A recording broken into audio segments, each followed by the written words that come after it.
Hi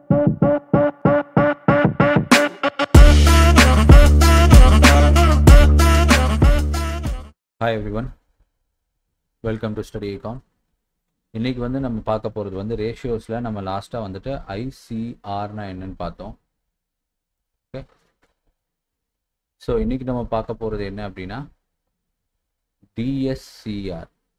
okay, இது வந்துட்டு ஒவ்வொருத்தரும் ஒவ்வொரு மாதிரி ஃபார்முலா சொல்லுவாங்க, சரியா?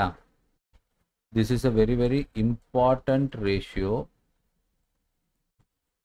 if you are dealing in MSME, சரியா? ஸோ இந்த டிஎஸ்சிஆர் ரேஷியோ அப்படிங்கிறது வந்து எதை குறிக்குது அப்படின்னு பார்த்தீங்கன்னா, இப்போ ஒரு கம்பெனிக்கு வந்து நீங்கள் லோன் கொடுக்குறீங்க அப்படின்னா அந்த லோனை வந்து அவன் திருப்பி கட்டுறதுக்கு அவங்ககிட்ட இன்கம் ஜென்ரேட்டிங் ஆப்பர்ச்சுனிட்டி இருக்கான்னு பார்க்கறது குறிக்குது. ஓகே, ஃபார் எக்ஸாம்பிள் இந்த கிராஃப் பாருங்கள், பார் கிராஃபு. இது வந்து ஒரு கம்பெனியினுடைய இன்கம்மாக கன்சிடர் பண்ணிக்கோங்க. ஓகே, சரியா? இப்போ இந்த கம்பெனியினுடைய டெப்ட் சர்வீஸ் கவரேஜ் ரேஷியோ இந்த அளவுக்கு இருந்ததுன்னா this company can pay off their entire டெப்ட். ஓகே, கரெக்டா? நான் வந்து இன்கம் இவ்வளோ வச்சுருக்கேன்ப்பா. ஃபார் எக்ஸாம்பிள் இந்த கிராஃப் வந்து 100ன்னு வச்சுக்கோங்க. 100. இதே வந்துட்டு நான் வந்து இஎம்ஐ வந்து பார்த்தீங்க அப்படின்னா 75. ஐ மீன் அவன் கட்டிக்கிட்டு இருக்கக்கூடிய எல்லா லோனும் வந்து 75 ருபீஸ் கட்டிகிட்டு இருக்கான் அப்படின்னா then this part is what is called as non டெப்ட் பார்ட். ஓகே,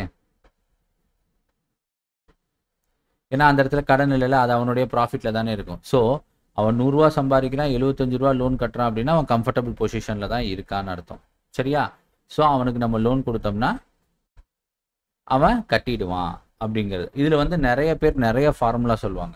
ஸோ இதில் வந்து நம்பர் ஆஃப் ஃபார்முலாஸ் இருக்குது. பட் இருக்கிறதுலே பேசிக்காக வந்துட்டு இப்போ நீங்கள் ஒரு ஆடிட்டர்கிட்ட போகிறீங்க, இல்லை ஒருத்தர் வந்துட்டு மேனேஜ்மெண்ட் படிக்கிறார் அப்படின்னா அவர் ஜென்ரலி என்ன சொல்லுவாங்கன்னா இந்த ஃபார்முலா வந்து ஈஸியஸ்ட் ஃபார்முலா ஒன்று இருக்குது. ஓகே, ஸோ அது என்ன அப்படின்னு பார்த்தீங்கன்னா net operating income divided by total டெப்ட் சர்வீஸ். ஓகே, இதுதான் அந்த ஃபார்முலா. வேலை முடிஞ்சு, சரியா? ஸோ நீங்கள் டிஎஸ்சிஆர் கேல்குலேட் பண்ணணும்னா டிஎஸ்சிஆர் நீங்கள் கேல்குலேட் பண்ணுறீங்க அப்படின்னா உங்களுக்கு 2 விஷயம் தெரியணும். என்னது? ஒன்று வந்து நெட் ஆப்ரேட்டிங் இன்கம், இன்னொன்று வந்து டோட்டல் டெப்ட், அவன் எவ்வளவு லோன் கட்டிக்கிட்டு இருக்கான் அப்படிங்கிறது தெரியணும், சரியா? அதில் டெப்ட்டுங்கும் போது நமக்கு என்ன வரும்? அதில் இன்ட்ரெஸ்ட் பார்ட்டு வரும், பிரின்சிபல் பார்ட்டு வரும். ஓகே, ஸோ இதை நம்ம அப்புறமா பார்ப்போம். ஸோ ஃபர்ஸ்ட் திங், நீங்கள் வந்து உங்கள் கையில் ஒரு பேலன்ஸ் ஷீட் கொடுக்குறாங்க. ஸோ அந்த பேலன்ஸ் ஷீட்டில் வந்து ஃபஸ்ட்டு நம்ம என்ன பார்ப்போம்? நெட் ஆப்ரேட்டிங் இன்கம்மை கண்டுபிடிக்க தெரியணும். ஓகே, நெட் ஆப்ரேட்டிங் இன்கம் எப்படி கண்டுபிடிப்போம் அப்படின்னா ஃபஸ்ட்டு வந்து சேல்ஸ். ஓகே, சேல்ஸ் வந்து ஒரு 1000 ருபீஸோ இல்லை 10,000 ருபீஸ்ன்னு வச்சுப்போம், சரியா? அதுக்கப்புறமேட்டு cost of goods sold. Cost of goods sold அப்படின்னா என்னென்னா அந்த பொருளை உற்பத்தி பண்ணுறதுக்காக என்னென்னலாம் செலவுகள் இருக்கோ அது எல்லாமே நம்ம சிஓஜிஎஸ்ல எடுத்துக்கலாம்.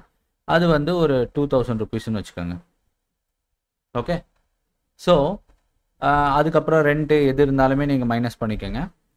நான் சிம்பிளாக இருக்கணுங்கிறதுக்காக இந்த சின்ன பேலன்ஸ் ஷீட்டை எடுத்திருக்கேன். ஸோ மைனஸ் பண்ணும்போது உங்களுக்கு 8000 ரூபாய் வருது. இந்த 8000 ரூபாய் அப்படிங்கிறது என்னது? Gross profit. ஓகே, ஸோ இந்த 8000 ரூபாயில இருந்து நீங்கள் அடுத்து என்ன பண்ணுவீங்க அப்படிங்கிறது பார்த்தீங்கன்னா உங்களுடைய டேக்ஸ் கட்டுவீங்களா? டேக்ஸ் எல்லாம் போக உங்களுக்கு வரதான் வந்து நெட் ஆப்ரேட்டிங் ப்ராஃபிட்னு சொல்லுவாங்க. Okay, tax, selling and general administrative expenses அதையும் நீங்கள் ஆட் பண்ணிக்கணும். ஜென்ரலி நெட் ஆப்ரேட்டிங் இன்கம் எப்படி சொல்லுவாங்க அப்படின்னா உன்னோட கிராஸ் இன்கம்ல இருந்து செல்லிங் அண்ட் ஜென்ரல் எக்ஸ்பென்சஸ்னு ஒன்று போடுவோம் இல்லையா, அதையும் அட்மினிஸ்ட்ரேட்டிவ் எக்ஸ்பென்சஸையும் நீங்கள் ரிமூவ் பண்ணிட்டீங்கன்னா நெட் ஆப்ரேட்டிங் இன்கம்னு வரும். ஸோ டேக்ஸ் வந்து ரொம்ப கம்மியான வேல்யூவாக தான் இருக்கும். ஸோ அதை நம்ம கன்சிடர் பண்ண தேவை கிடையாது. ஓகே, சரி. ஏன் டேக்ஸ் நம்ம எடுக்கலாம், ஏன் எடுக்கக்கூடாதுங்கிறது ஒரு கொஸ்டின் வரும் இல்லையா? டேக்ஸ் எடுக்கணுமா எடுக்கக்கூடாதா சார் நெட் ஆப்ரேட்டிங் இன்கம்ல இருந்து? ஓகே, நான் இப்போ என்ன கால்குலேட் பண்ணிக்கிட்டு இருக்கேன்? நெட் ஆப்ரேட்டிங் இன்கம் கால்குலேட் பண்ணுறேன். சரிங்க, இப்போ நான் கிராஸ் ப்ராஃபிட்டுக்கு டேக்ஸ் கட்டுவேனா நெட் ப்ராஃபிட்டுக்கு டேக்ஸ் கட்டுவேனா? ஒரு பிஸ்னஸ் மேனா நெட் ப்ராஃபிட்டுக்கு தான் நான் டேக்ஸ் கட்டுவேன். சரியா? ஸோ இந்த கிராஸ் ப்ராஃபிட்ல இருந்து நான் டேக்ஸை கழிக்காம எனக்கு வர்றது தான் வந்து நெட் ஆப்ரேட்டிங் இன்கம்னு சொல்லுவாங்க. இதுக்கப்புறம் நான் டேக்ஸை கழிச்சுக்கிட்டேன். ஏன்னா நான் வந்துட்டு முதல்ல என்ன பண்ணுவேன், நான் வந்து ஒரு 1000 ரூபாய் சம்பாதிக்கிறேன்னா கூட நான் ஃபர்ஸ்ட் என்ன பண்ணுவேன், என்னுடைய செலவுகளை தான் ஃபர்ஸ்ட் நான் பார்ப்பேன். கவர்மெண்ட்டுக்கு போய் டேக்ஸ் கட்டணும்னு பார்க்க மாட்டேன். நான் பிஸ்னஸ் பர்சனாக இருக்கிறதுனால நான் என்னென்ன பண்ணுவேன்னா என்னுடைய செலவுகள் என்னென்ன இருக்குன்னு பார்ப்பேன். அதில் டேக்ஸும் வந்துட்டு ஒரு பார்ட்டாக இருக்கும். ஓகே, அதை விட மெயினாக என்ன இருக்கும் அப்படின்னு பார்த்தீங்கன்னா இன்ட்ரெஸ்ட். நான் வாங்கின கடனை முதல்ல கட்டணும். ஸோ இப்போ நான் வந்துட்டு டிஎஸ்சிஆர் கால்குலேட் பண்ணுறேன் அப்படின்னா நான் டேக்ஸை கன்சிடர் பண்ணக்கூடாது. ஏன் அப்படின்னா அவன் இன்ட்ரெஸ்ட் கட்டுறான் இல்லையா, முதல்ல இன்ட்ரெஸ்ட்டுக்கு தான் இம்பார்ட்டன்ஸ் கொடுப்பான். ஸோ இன்ட்ரெஸ்ட்டுக்கு இம்பார்ட்டன்ஸ் கொடுக்கறதுனால முதல்ல அதை கட்டுறதுனால இது கழிஞ்சது போக தான் உங்களுக்கு டேக்ஸுங்கிறதே வரும். ஸோ நெட் ஆப்ரேட்டிங் இன்கம் நான் கால்குலேட் பண்ணும்போது என்ன பண்ணுவேன் அப்படின்னா cross income minus selling and general expenses minus administrative expenses. Okay, இதுதான் வந்து நெட் ஆப்ரேட்டிங் இன்கம் அப்படின்னு சொல்லி சொல்லுவாங்க. சரியா? ஓகே, இப்போ டிஎஸ்சிஆர் இருக்கு, நம்ம நெட் ஆப்ரேட்டிங் இன்கம் கண்டுபிடிச்சிட்டோம். சரியா? After net operating income I should divide it with total டெப்ட் சர்வீஸ். ஓகே, நான் மொத்தமாக எவ்வளவு லோன் கட்டுறேங்கிறது எனக்கு தெரியணும். கரெக்டா? ஃபார் எக்ஸாம்பிள் என்னுடைய net operating income 10,000 rupees. Okay, சரியா? ஸோ டோட்டல் டெப்ட் சர்வீஸ் வந்து எனக்கு எவ்வளோ வரும்? டோட்டல் டெப்ட் சர்வீஸ் எனக்கு எவ்வளோ வரும் அப்படின்னா, ஃபார் எக்ஸாம்பிள் நான் வந்து ஒரு வெஹிக்கிள் லோன் 4,000 கட்டிக்கிட்டு இருக்கேன். அண்ட் 4,000 கட்டிக்கிட்டு இருக்கேன். அதே மாதிரி ஒரு கேஷ் கிரெடிட் அக்கௌண்ட் வச்சுருக்கேன், அதில் வந்து 2,000 இன்ட்ரெஸ்ட் கட்டிக்கிட்டு இருக்கேன் அப்படின்னா, ஸோ எனக்கு மொத்தமாக எவ்வளோ வரும்? 6,000 rupees வந்து டெப்ட்டு போயிட்டுருக்கு. இதுக்கு வட்டி கட்டுறேன், இதுக்கு இஎம்ஐ கட்டுறேன், மொத்தத்தில் நான் கட்டி தான் ஆகணும் அது. சரியா? ஓகே, ப்ளஸ் இப்போ நான் டிஎஸ்சிஆர் எதுக்கு கால்குலேட் பண்ணுறேன்? புது லோன் இருக்கு இல்லையா, நான் ஏதோ ஒரு பேங்க்கில் லோன் அப்ளை பண்ணியிருக்கேன்னு வச்சுக்கோங்க. அந்த லோனுக்கு வந்துட்டு ஒரு 1000 ரூபாய் இஎம்ஐ சொல்கிறாங்க அப்படின்னா அந்த 1000 ரூபாய் இஎம்ஐ ஆட் ஆகிடும் ஃபர்தராக. ஸோ அப்போ மொத்தம் எனக்கு நியூ லோனோட சேர்த்து 7,000 rupees வந்துட்டு நான் வந்து வட்டி கட்டுற மாதிரி இருக்குது. நான் டெப்டை பேமெண்ட் பண்ணி ஆகணும். So 10,000 is my net operating income after all expenses divided by this is the total amount of டெப்ட் I am paying off. Okay, so இதை டிவைட் பண்ணுங்க, எவ்வளோ வருதுன்னு பாருங்க. So 10,000 divided by 7,000. Answer is 1.42. So company is in comfortable position to pay the debt. Even நான் புது EMI include பண்ணாலுமே எனக்கு வந்துட்டு 1.42 வர்றதுனால this will be work out. Okay, இது ஒர்க் அவுட் ஆகும். சரிங்களா?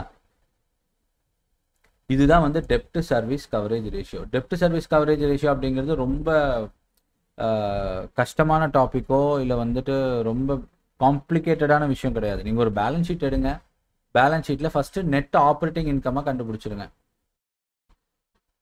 ஓகே, நெட் ஆப்ரேட்டிங் இன்கம்மை கண்டுபிடிச்சிட்டு அடுத்து எவ்வளோ அவன் லோன் கட்டுறான்றதை தெரிஞ்சுக்கோங்க. அது ரெண்டே டிவைட் பண்ணிட்டீங்கன்னா உங்களுக்கு டிஎஸ்சிஆர் கிடைச்சிடும். இதனுடைய ஃபுல் ஃபார்ம் என்ன அப்படின்னா டெப்ட் service coverage ratio. Okay, this is very very important. Okay, எந்த மாதிரி லோனுக்குலாம் இம்பார்ட்டன்ட் அப்படின்னா all kind of term loans under MSME, this is must. Okay, நீங்க MSME டீல் பண்றீங்க அப்படின்னா கண்டிப்பா இந்த ரேஷியோவை நீங்க கால்குலேட் பண்ணி ஆகணும். ஓகே, வாட் இஃப் நான் வந்துட்டு 10,000 ரூபாய் சம்பாரிச்சிருக்கேன். ஓகே, என்னுடைய டோட்டல் டெப்ட் வந்து 12,000 ரூபாய் இருக்கு. ஸோ ஆட்டோமேட்டிக்காக என்ன ஆகும்? 10,000 டிவைடட் பை 12,000 DSCR ரேஷியோ என்ன ஆகும்?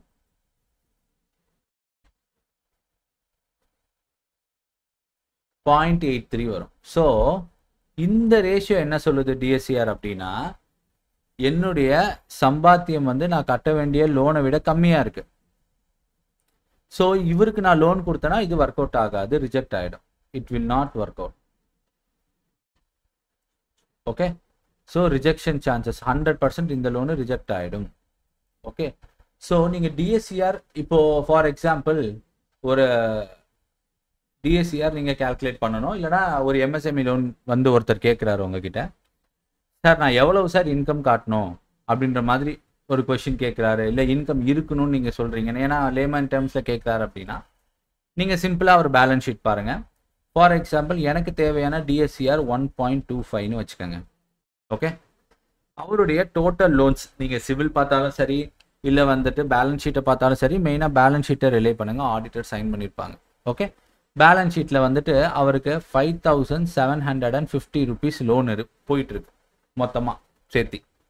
ஓகே, ஸோ இப்போ அவர் உங்ககிட்ட கேட்குறாரு, நான் எவ்வளவு சார் இன்கம் ஃபைல் பண்ணணும், மினிமம் இன்கம் எவ்வளவு சார் இருக்கணும்னா that is will become net operating will become X.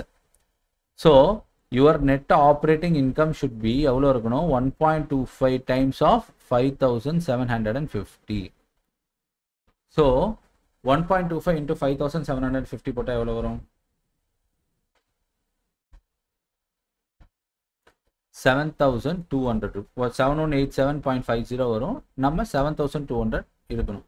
So அப்போ நம்ம என்ன சொல்லணும்? இது வந்து 7,200 ரூபாய் மினிமம் இன்கம் இருந்தால் மட்டும்தான் அவங்களுக்கு நம்ம DSCR ரேஷியோ கொடுக்க முடியும். பட் இந்த டெப்ட் சர்வீஸ் வந்து பழைய லோன்ஸ் நீங்கள் பார்ப்பீங்க, ப்ளஸ் இதில் வந்து நீங்கள் புது லோனையும் இன்க்ளூட் பண்ணிடணும். இப்போ 5,750 ரூபாய் இருக்குன்னு நான் சொன்னேன்ல, அதில் வந்துட்டு எனக்கு ஓல்டு லோன் ஒரு 4,000 ரூபாய் போயிட்டுருக்கோம், சிபில்லையோ பேலன்ஸ் ஷீட்லையோ காமிச்சிருப்பாங்க. இப்போ நான் கொடுக்க போகிற லோனுக்கு ஒரு 1,750 ரூபா EMI நான் கட்டணும் அப்படின்னா மொத்தமாக 5,750 ரூபாயை நான் ஆட் பண்ணிக்கணும் அதில். அப்படி கால்குலேட் பண்ணிங்கன்னா தான் உங்களுக்கு இந்த net operating income work out ஆகும். சரிங்களா? ஸோ இதை வச்சு நீங்கள் நெட் ஆப்ரேட்டிங் இன்கம் கால்குலேட் பண்ணிக்கலாம். ஸோ ஐடியல் ரேஷியோ வந்து என்ன அப்படின்னு பார்த்தீங்கன்னா, ஐடியல் ரேஷியோ வந்து என்னன்னு பார்த்தீங்கன்னா 1.25 தான் DSCR ரேஷியோ. ஓகேவா? அதே மாதிரி ஒரு DSCR ரேஷியோ வந்துட்டு ஜென்ரலி எப்படி கால்குலேட் பண்ணுவாங்க அப்படின்னு பார்த்தீங்கன்னா, DSCR ரேஷியோ வந்துட்டு ஆனுவலாக கால்குலேட் பண்ணுவாங்க, வருஷத்துக்கு கால்குலேட் பண்ணுவாங்க, ஆர் மந்த்லிக்கும் கால்குலேட் பண்ணலாம், ஆர் குவார்ட்டர்லிக்கும் கால்குலேட் பண்ணலாம். சரியா? ஸோ பேஸ்ட் ஆன் த ப்ராஜெக்டை, பட் எப்படி கால்குலேட் பண்ணிங்கனாலும் உங்களுக்கு வேல்யூ வந்துட்டு சேமாக தான் வரும்.